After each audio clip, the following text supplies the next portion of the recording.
Hello everyone, this is Priyanka. So today we will discuss about the trace of a sine function. Sine is basically the ratio of perpendicular upon hypotenuse, right? So today we will discuss how can we plot the graph of sine function. So let's start. On the left hand side you can see here it is a unit circle, and on the right hand side I will draw the graph. So when I try to move this theta, now at present this is at 0. The angle is 0 degree. On the trace here, trace is also at 0. So as I try to move it, right, if I try to increase the theta, you can see here the graph is moving upward, right? If the theta is 30 degree, right, or pi by 6, at the theta is equal to pi by 6, the value of the sine function becomes half 1 by 2, which is equivalent to 0 0.5, right? You can see from the trace also. Okay, if I try to move it further in the anti-clockwise direction, if I talk about 45 degrees, right, at 45 degrees the value of sine theta is 0.707. So on the trace I can plot it. So and moving so on, if I try to increase the theta further, if I move it to pi by 6, I will get the value pi by 3, sorry, I will get the value 0.866, and I can plot it. We can round off it to plot the graph because it will be difficult if we take these very minor fractions. Okay, as the angle moves towards the 90 degree, right? We all know that sine 90 is 1, right? If I trace it, I will get the point here. At pi by 2, sine becomes 1.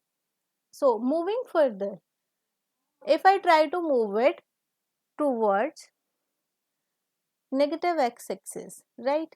What is happening? The graph is still positive. The graph is still in the positive direction because in the second quadrant, sine is positive, and basically in the second quadrant y value is positive and y coordinate represent sine theta.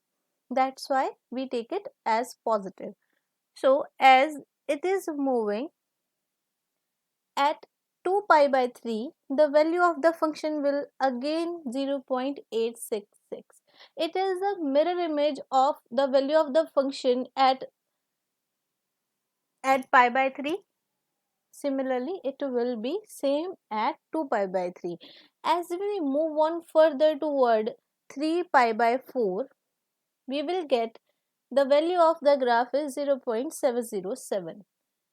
So, moving further at the angle 120 degree, or if I say that it is 5 pi by 6, we will get the value of the function 0.5, which is here.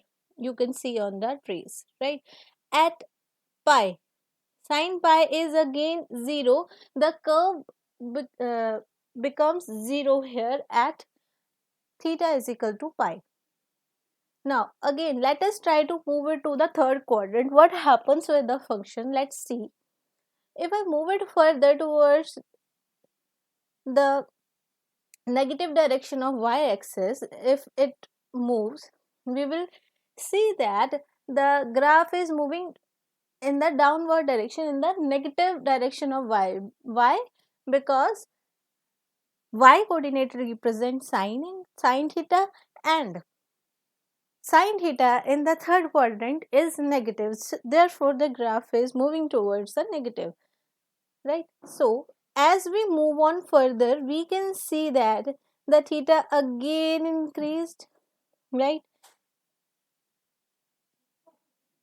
At 3 pi by 2, the value of sine theta becomes -1, right? So as we move on, let us try to move it further towards. As it is moving towards 0, again the theta becomes 2 pi, as theta becomes 2 pi, the value of the function becomes 0 again. So basically when we try to revolve it more, as the theta again rotates, the graph is repeating itself again. So we get a wave function, we get a sine wave. This trace of sine is called the wave function of sine. Hope you guys understand the concept how to trace the sine function on the graph paper. Thank you so much.